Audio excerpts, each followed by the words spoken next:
Mark Skaife and Brocky head-to-head in the grand final at Oran Park Raceway. And we're about 3 seconds away from the start. Beautiful start. Skaife out, gone. Right alongside of him goes Jimmy Richards, who catches Brock. John Bowe makes a good start down the outside, and Mark Gibbs also away quickly in the GIO Nissan. But as they come down into the first turn, you'll notice it's John Bowe, Smitherman, Brocky under brakes, right behind Jimmy Richards, fighting his way past Glenn Seaton and the Peter Jackson Sierra. Good start from Larry Perkins and the number 11 Mobile Commodore, and they head down to the right-hander. Terrific start, as you'd expect from Mark Skaife and the Nissan. John Bowe came out very quickly though, and I was a bit surprised that Peter Brock sat there for a while. Action back in the pack as they sort themselves out. There's Perkins, Win Percy, both the BMWs. And you can expect the BMWs to come on strong as this race unfolds, judging by the way they performed in qualifying yesterday. In fact, if anyone went backwards in that first couple of corners, it was probably Mark Gibbs. He got off to a brilliant start, but he's been gobbled up by the field. Brocky sat there in absolute wheel spin at the starting line, but he's closed up right behind Jimmy Richards as Skaife disappears downhill.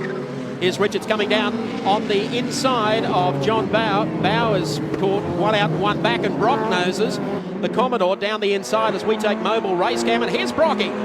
And swinging to the inside goes John Bowe as they work away at Richards and the number 1 Nissan down to the left-hander. Mark Skaife getting away as Richards lines up Bowe. Can't do it. Beautiful pictures from our Mobile Race Cam into the left-hander.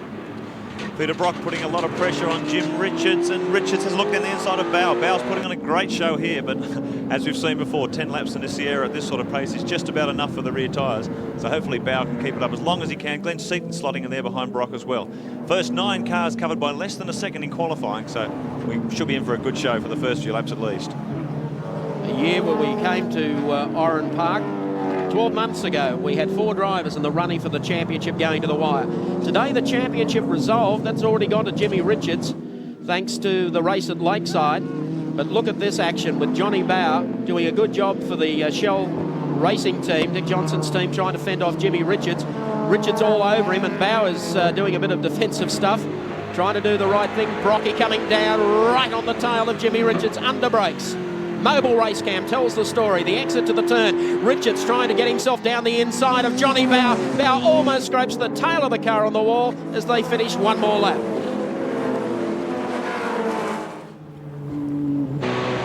Brocky Inside this time, and I'm surprised that Jim's not able to maintain that gap down the straight. Oh, someone out in the dirt in a big way. I don't know whether let's swing around and see who we've got. Oh, it's Win Percy. Blimey, Charlie. Front left of the car looked pretty knocked around then. Thanks, Win. Thanks, Win. It's bad luck. He's gone off at the end of the straight, but at least he's still there and running. Peter Brock, 05 Mobile Commodore, working away on John Bowe. In fact, the way they got past Jimmy Richards, in fact, I thought I saw Richards' hand out the window waving to his crew as he went past the pits that time. Yeah, I caught a glimpse of that too. Richards may have a problem, but look at John Bowe holding on to Brock here. Bowe was saying he reckons the Sierra is just about up to its years by date. 5 years in international competition, the things aren't getting any faster, so he's having to work very, very hard here. See the car sliding all over the track. Oh. Brock has a look down the inside, more than a look. He's taken him, thank you, John. And Brock's away, and Richards has a look up the inside as well. Look at Bowe get the hammer down. The Sierra is still a very quick thing in a straight line. Richards pulls out wide and have a look, but he's not going to get him here. The dust still there from the Percy runoff, and they'd all be skating a bit there on the rubble as they make it into the left-hander beneath the Yokohama Bridge.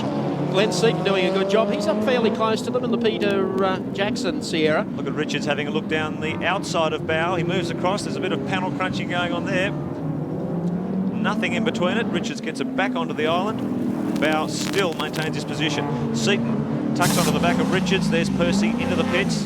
Tyre change. It's up the front where you'll need to see what's happening because it's been pretty belted around, I think. Mandatory tyre change there. And Richards down the inside of Bowe. Yeah, that was a nice clean pass from Jimmy Richards' car. Not too good. There's one that's even worse. Colin Bond's Caltech Sierra. That's parked up against the concrete wall on the approach there to Champion Curve. And Colin steps out of the car. got a report that Dick Johnson's come to the pits as well. So obviously, I've been away just scanning the globe. You can see there's cars all over the place. So something's occurred back there to spark all this off. A little BMW, I think, of Tony Longhurst starting to come pull to the inside, and he is hauling in the Commodores and the Sierras at this stage. Richards going through Bow, then Glenn Seaton, number 30, the PJ Sierra, Larry Perkins behind him, and Tony Longhurst. It was certainly an exciting start. Larry up on the inside of Glenn Seaton, trying to push him out of the way without actually coming into contact. While all that was happening, Jonesy was trying to storm down the inside. Bondi's got some fresh life in the Caltex Sierra, and he's trying to limp back to the pits. Race full of incidents so far, but Mark Skaife is the man dominating the pack, and getting away from them is Longhurst up on the inside of Glenn Seaton. Once again, the BMW is starting to make inroads. In qualifying, very close. 10 cars under a second. Let's have a look at the start here. Look at Skaife. That thing goes off like a hand grenade. He's gone. 100 metres on the rest of the field. Brock gets the hammer down, but Bow and both Richards clean him up at the start. Hard under brakes. Seaton coming in. Ooh. Oh, little touch there. Thank you very much. Well, that's racing. Plenty of passing going on here. Look at the giant killer. Tony Longhurst down on the inside of Perkins. He's already passed Glenn Seaton. Now moves in on the tail of John Bower. It's interesting looking at the dust all over Dick Johnson's car. He's coming up to be lapped. I would suggest he may have tangled with Percy in that first corner. He's lost his rear aerofoil as well. And he's lost the whole rear door. So Johnson's really been in the wars there. Well, he may well have been in the Win Percy one. I spoke with Glenn Seaton this morning, and we're just talking about the way the car's performing and his thoughts on this race, and he said just watch the BMWs. He said whatever you do, watch the BMWs. This track is going to really suit them as the race unfolds. Skaife's got a lot of air in front of him at the moment, but Brock and Richards dicing for the minors, but the BMW will continue to claw ground on them as the minutes unfold. It's almost a repeat of last year. Brock skating through the left-handed down at Goodyear. Now the two of them run side by side. Mobile race cam shows us the action. There's Richo on the inside. Brock grabs top gear right at the bottom. Jim's in position. And oh, look at all that glass and garbage down there.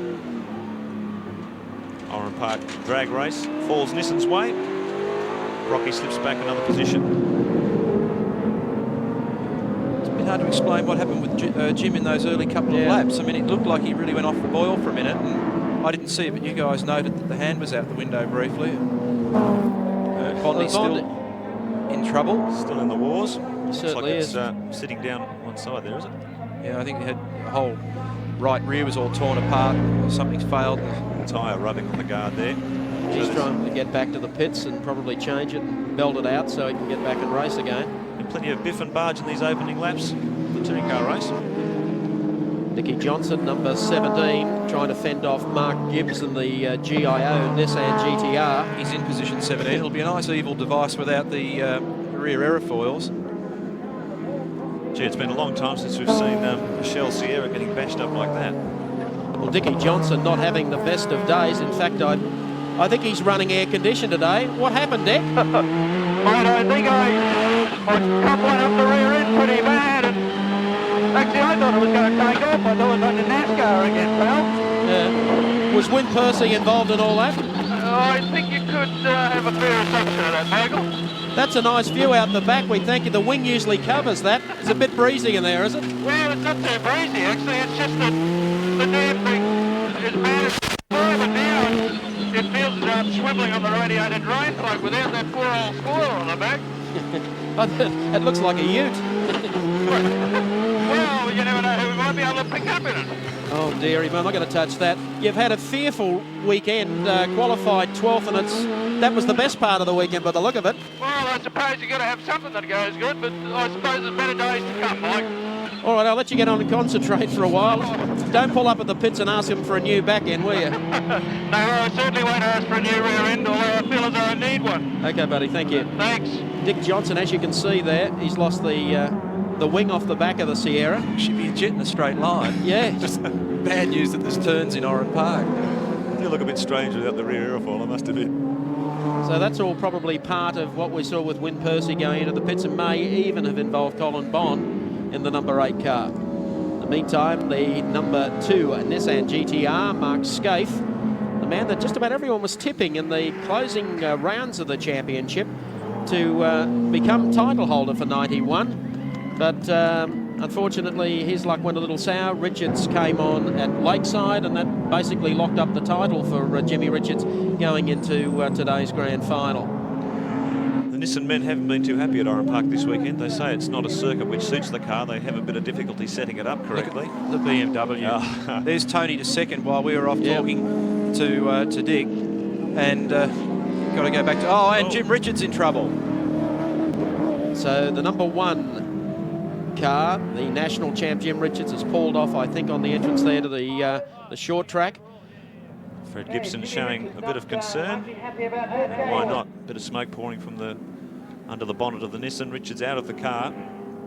Well, he was doing quick times on Friday, and yesterday, I know he made 3rd on the grid today, but honestly, the thing was handling like a bucking bronco all day yesterday, and stiff. I think was just jumping all over the circuit, whereas Skaife's car seemed to be far better set up. Well, Mark's doing it pretty comfortably at the moment, but he'll be well aware of the fact that he's got Tony on the march. And that'd just about rob the weekend for Nissan if Jim's gone out, and all of a sudden that little yellow Benson and Hedges BMW comes storming through to take the limelight in the final round. Well, you just look at the way that Tony's qualified, 11.26 compared to Mark at a 10.6. But we just know that the BMW is a more consistent product over a longer journey. So it'll be interesting to see how this pans out. We'll take a look at Shell race score of the top 5. It's Mark Skaife, Tony Longhurst, Peter Brock, John Bowe and Glenn Seaton. And will the BMW get there? We'll find out shortly. Back soon.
Well, not only is Tony Longhurst making some inroads here at Oran Park this afternoon, but teammate Alan Jones certainly is closing now on the tail of Glenn Seaton's Peter Jackson Sierra, and John Bowe just ahead of him. Jones puts the nose of the BMW down on the inside there, both hauling in Peter Brock at the same time, who goes through at the moment. And here comes Jonesy up on the inside, making life almost unbearable for Glenn Seaton. Up to the Honda dogleg again, and the run to Goodyear Corner. Here they come downhill. Oh, some locking up of brakes from John Bowe. He almost goes straight ahead, and does. I think he, in fact, had a deflating right front that time. So that might well see Bow in the pits for a tyre change. Glenn Seaton is able to hose off Alan Jones down the straight. But from this point of the track, well, they all start to work under brakes. Watch Alan Jones close up on Glenn Seaton.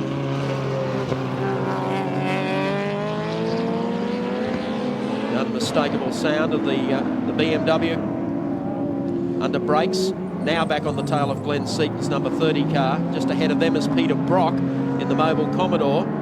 Ahead of Brock is Tony Longhurst, and he is closing on our race leader, Mark Skaife. That's the scenario of the grand final of the Shell Australian Touring Car Championship here today at Sydney's Oran Park Raceway. As Seaton tries to hold off a very fast closing Alan Jones, and here he comes. Nothing between it. That's the exit from Sutton's Corner up to Honda now. The flip-flop that takes them back downhill to Goodyear Corner.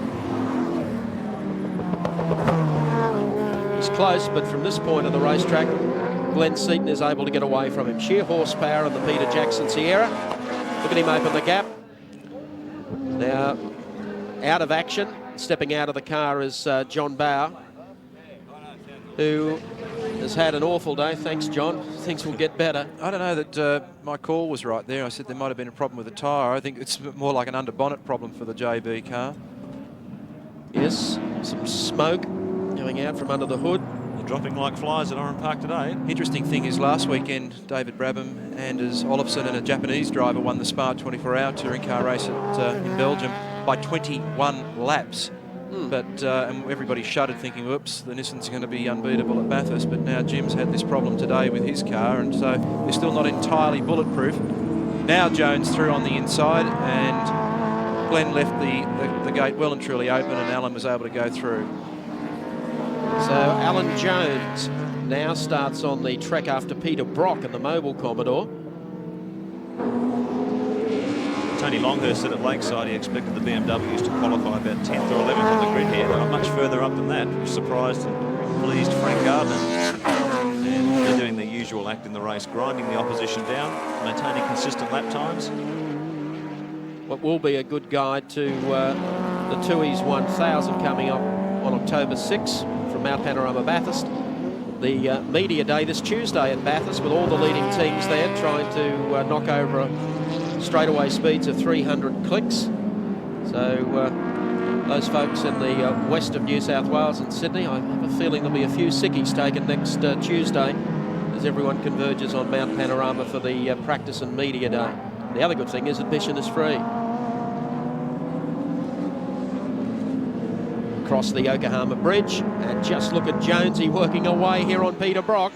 We take mobile race cameras down the inside, and see you late, Pete. You're watching Brock's Mobile Commodore the last few laps. There seems to be puffs of smoke trailing from the rear corner of the car, so you may have a problem there.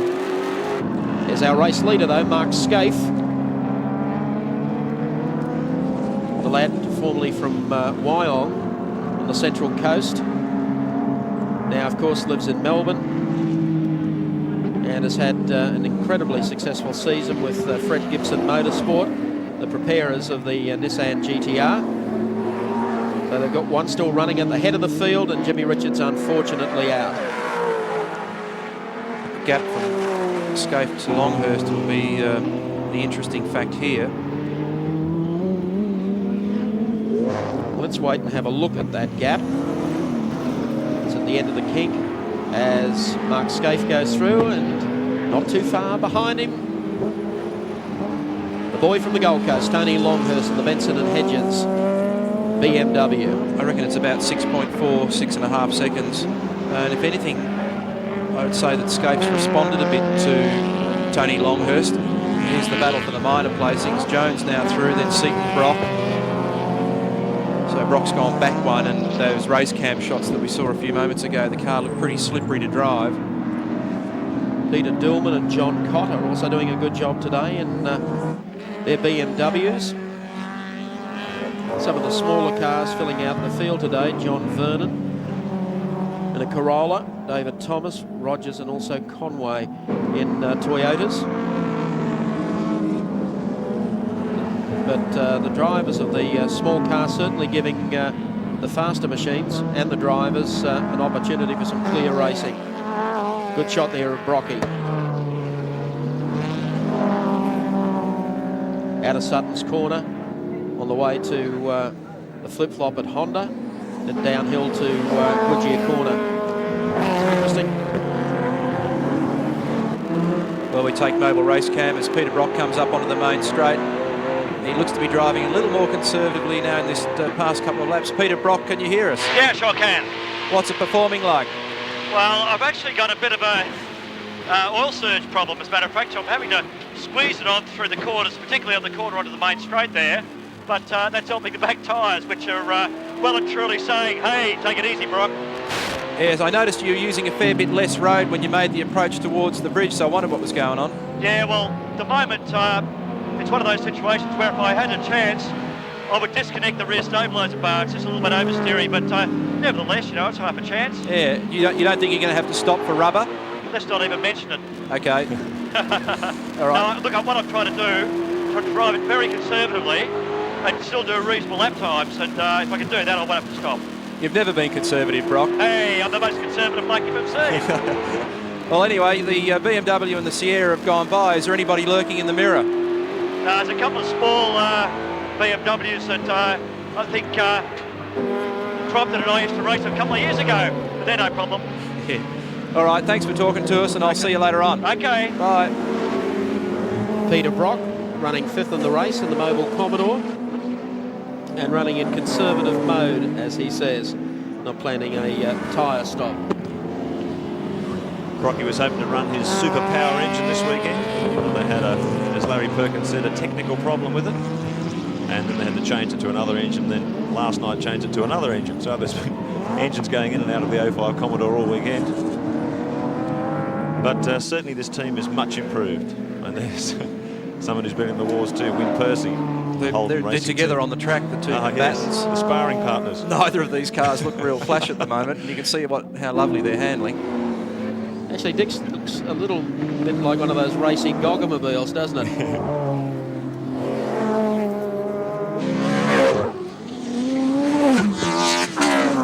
Quite a significant race for Win Percy, this one being his last Australian Touring Car Championship race before he heads back to England at the end of the year.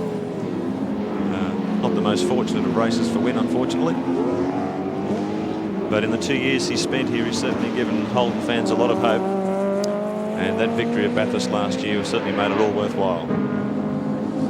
Is Tony Longhurst down the inside of Win Percy. I think Win mightn't have spotted him until the last moment. So Longhurst gets away. Still on that pursuit after Mark Skaife and the Nissan GTR. Mark Gibbs, on the subject of Nissans, this is the Bob Forbes GIO Nissan GTR that performed so well in its debut at Oran Park recently in the finals of the AMSCAR series. The car was serviced on that occasion by Fred Gibson and his motorsport team. I think they've been a little busy this weekend with problems with their own two cars. But Mark running in conservative mode. 6th behind Peter Brock, in front of Larry Perkins. Terry Finnegan behind him in 8th. 9th is Win Percy, and 10th is Dick Johnson in the Racing Sierra Ute. This will without doubt be the newest Group A car running around at the moment. Debuted at Amaru, as Mike said. Mark complaining that he wants more time in the car. Rowan Onslow will be co-driving with this team at Bathurst, and Rowan gets his first drive of this machine on Tuesday at the press day at Mount Panorama. So a brand new car for GIO, and certainly high hopes for the endurance races later in the year. Certainly a beautifully turned out car. There's our race leader. Picking up some dust on the way through. Mark Skaife, the Nissan rocket ship. Once again down to Goodyear corner.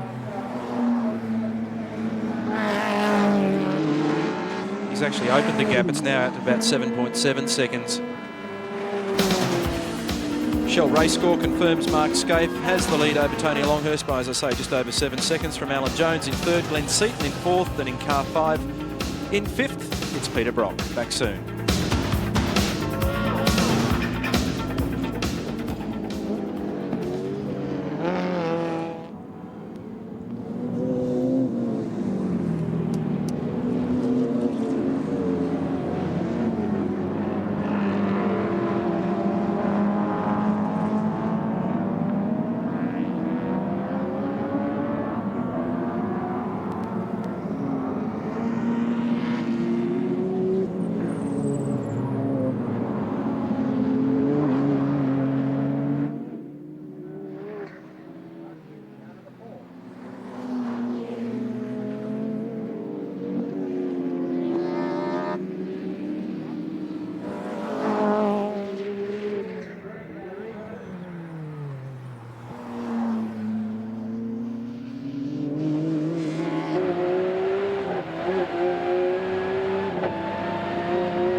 Run now to Champion Corner as we take our Nissan race cam. We're riding with Mark Skaife, the race leader in the grand final of the Shell Australian Touring Car Championship. Not a problem today for Mark Skaife. Sat on pole yesterday, very comfortable qualifying effort. A 1:10.60. Got off the starting line like a rocket ship here today and has been able to keep that gap fairly constant with Tony Longhurst. Longhurst gained for a while. But Mark has been back on the pedal and opened it up to just over 7 seconds. There's no doubt about it, he would like to take today's grand final and would probably consider himself just a little unlucky to have run into a few problems at Lakeside in the penultimate round of the championship. A good finish there from Jimmy Richards, giving him the title. And Richards, of course, parked by the road here today. Well, both Skaife and Longhurst in. Surprise, surprise. And they're only paying attention to one corner, so maybe a deflating tyre there. A bit of bad luck. He probably picked up a bit of the debris on the track. The track's certainly dirty today. That looks like all it was. If you look under the car, he maybe had an excursion off the track, but that'll drop him way down the order. It certainly was going to make life impossible for him. I was about to say that he was lapping in high 1:11, almost to the 10th, the same time that Mark Skaife was doing. Those two drivers, and Alan Jones, were the only three really getting around with any sort of pace at all. Everybody else has bled away by at least a couple of seconds a lap. He's rejoined in 4th position, so all is not lost, but it's got me wondering what that was all about. Yeah, they only changed the left front tyre. That's where all the attention was in the pit stop, so it's taken a little of the pressure off Mark Skaife. Frank Gardner, maybe the one that got away. Frank, he talks to his crew members. Longhurst has got a lot of work to do. That, of course, moves Alan Jones up a spot, as Tony Longhurst now with at least one fresh tyre. Goes chasing back after the leaders again. Glenn Seaton just ahead of him. The rollers, the video easy entry, as he gets away down the front straight, and there's Glenn Seaton just ahead. The Peter Jackson Sierra. We take mobile race cam to find Mark Gibbs down the outside of Peter Brock. Gibbsy having a look across as well. Come on, buddy, give me a break. Trying to, oh no, he said, just backs her off. Trying to get Brocky's attention there. He won't be giving any breaks. No reason to. Now, actually, Gibbs is surprisingly slow compared to the two works cars. I thought he might have been a bit closer, in all honesty, this weekend to Richards and Skaife, but I guess it'll take a bit of time to get used to the car. It's a good move as he gets past Brocky. Pete now has the tail of the GIO GTR disappear away from him. Bridge down through Coca-Cola corner. He's opened that up in a hurry, hasn't he? As I said earlier, I think the Nissan team have been concentrating on their own 2 cars for the weekend. The car was a little more competitive in its debut showing when it was being serviced by Freddie Gibson's boys. Not only that, there's also a difference in rubber between the factory cars and the and this customer car, the GIO team, and it was interesting to see how they were going to perform on different rubber. Gibbs has certainly been very consistent. He was quick at Amaru a couple of weeks ago, but he said it to us then when he spoke to us, it was going to take a little bit of time to sort himself out and get comfortable with the car. He's working through the field now and is 5th. Coming up now behind Dick Johnson in the Ute. Soldiering on. I guess Dick's got a bit of work to do and gives him the right of way into the turn underneath him. It's been a pretty tough year for the Shell team this year. It's been a wretched year. And all sorts of mechanical problems. It's weird, isn't it, how it works in cycles? They were so strong for so many seasons, 2 or 3 seasons at least, and it just couldn't be touched, and then all of a sudden they just can't get it together. And we've seen in Formula 1 in the last couple of races, McLaren, Honda and Senna going through the same sort of woes.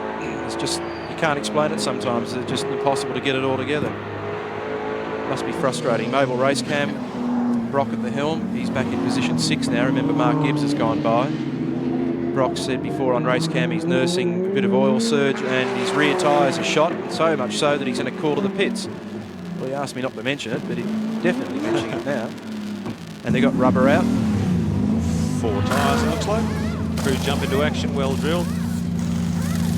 But that will put Brocky right out of the running.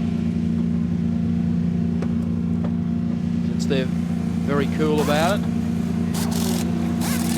not much you can do about it when you're down to the canvas and the car's waltzing all over the road. Bit of wheel spin. We'll get those rears warm quick. Stand aside in the pit lane, please. Look out. Check out that gap back to Alan Jones. But fairly comfortable in favour of Skaife at the moment. He'll wind up the runner-up in the Australian Championship. Yeah, he's got a good break over Tony Longhurst in the points table, and a 2nd place here. We'll put it in concrete for him. So Mark Skaife through Champion Curve on the run-up to Yokohama Bridge, and everything going reasonably well today considering the problems of Jim Richards. Has that brought a smile to the face of Freddie Gibson? Jones doing very, very nice. You got a little smile there, Fred? Not really, Mike. No. Like, have a car drop out the race doesn't suit me very well. No. We're there to have 2 cars finish the race, so we've done something wrong today. But like, Mark's leading the race and looks pretty comfortable at present, so hopefully he keeps on doing it. He's doing a good job. What was the problem with Jim's car, Fred? I don't really know, Mike. The engine's been there for a long time. It's over 2,000 kilometres now. We've been having an endurance test with it. So something's gone wrong with the engine. I don't really know if we get it back and look at it, Mike, but like, that's the risk we play, don't we, really? But I'm disappointed the car didn't finish for Jim's sake. Yeah, well, at least you've got the man out in front. That's better than running back there in 3rd. He's doing a good job too. Yeah, well, the thing is, like, that's motor racing, and say if Mark wins it, Gibbs is going okay, now the car for his first run, so we're pretty happy with the weekend if we get a 1 or whatever it is. Well, we'll wait for the smile at the end of the day then. Thanks, Mike. Thanks very much. Thank you. Freddie Gibson, Gibson Motorsport, in prepare of the Nissan GTRs. And we're riding with Nissan Race Cam as Mark Skaife comes out of Champion Curve and heads up to the bridge yet again. That's Mark grabbing early gears there and trying to minimise the amount of wheel spin. But the Commodore looks a little on the second-hand side after that bingle early in the race. Here's Alan down one side of him, now drops to the other. Now, does he leave a gap open for Tony? Oh, he thought about it, but then shut the option off. Tony thought about it, but I don't think Wynn did. No. Now there's room. BMWs once again making a nuisance of themselves. 2nd and 3rd place. Well, it must be a little frustrating for the V8 brigade with these Bemmers looking so strong here at Oran Park today. They've had some incredible finishing performances in the latter half of the championship. In a moment, we'll check out the race score for you. Mark Skaife continuing to lead. Alan Jones in second spot, and Tony Longhurst in third. This is the battle for second and third. These two guys will race each other all the way to the checkered flag. No team orders. If Tony can get past Alan, he will. Don't expect to see Alan move over and wave him by. No, AJ's a fighter. He'll make Longhurst work for his second place. Down to the right-hander.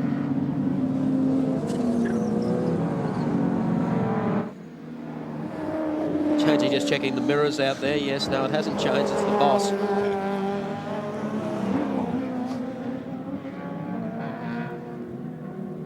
Over Yokohama now. Down to Coca-Cola, the Ashby Reed Dulux Auto Colour Commodore just ahead of them. It's already been to the pits. It's smoking badly during its stay in the pit lane. It's back out and circulating again. Section of the huge crowd here today at Oran Park Raceway for the Shell National Grand Final.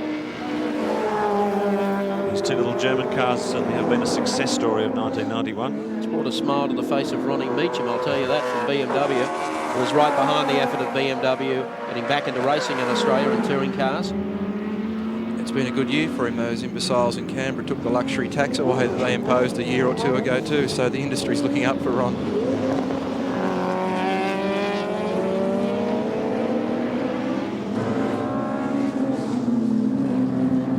Coming down behind the Ashby Reed Commodore. Let's check them out for you now. Our Shell race score. Mark Skaife continues to lead the race quite comfortably. Alan Jones in second place, being hounded by Tony Longhurst. Fourth is Glenn Seaton. And rounding out the five, Mark Gibbs in the GIO Nissan GTR. Larry Perkins, number 11. We're talking about the fortunes of some drivers. Larry, I think, had a brilliant season in 90. A great season in 89, but then trying to put together and run the two-car Mobile Commodore team this year. He's found himself just further down the field than we would expect from Larry Perkins, who finished off last year winning the Enduro at Eastern Creek. He went so strongly at the Tui's 1000 and was a front runner at the Shell Championship Series, but intends running the two mobile cars for this season. There is a suggestion of a third mobile car for Bathurst. All sorts of names being mentioned there, and Larry intends running one of his own cars, so it could well be 4 cars that Perkins will be overseeing for the Tui's 1000. The good thing, I guess, is, speaking, and you can, as a Holden driver, how much more competitive the Aussie V8 becomes when you go to Mount Panorama. Well, I guess the results in 1990 speak for themselves. The Wynn and Alan Grice winners. Larry and Thomas Mazier in third place, and Brad Jones and myself in fifth last year. In the talk of the V8, just the configuration of the car suits the layout. And the other thing is that Bathurst is probably the least tyre sensitive circuit in the national tour, and that also helps the Commodore, which is a big heavy car and traditionally a bit hard on its tyres. Bathurst 1991, it's got me scratching my head a bit. I think it'll be a fascinating race because we've seen the brilliant consistency of the BMW, and it's also economic on fuel and rubber. We know the Commodore's a stronger package up there. We all know how good the Nissan is, but then there's today with a question mark over potential reliability, although, as Fred said, they've done a lot of kilometres on that engine, probably far more than the length of the Tui's race. And the Sierras, certainly the strongest Sierras, for example, the Seaton entry, that's just a good package as well. So I think we're going to go there with 4 evenly matched cars, and it'll be an interesting 6.5-hour race. And holding the same driver combinations as last year. Wynn and Alan. For Holden Racing Team, yep. Yeah, for Holden Racing Team, it's Wynn and Alan, the reigning champions, and Bradley and myself in the second car for the team, and we'll be doing our best to chase these blokes. Mark Skaife has been the outstanding competitor in this last couple of races, qualified well and raced well in the number 2 Nissan. And he's also going very well in his open wheeler in the Australian Drivers' Championship. He was the winner of the second and third races, and I think he had pole. He's been out there testing this week and quick again.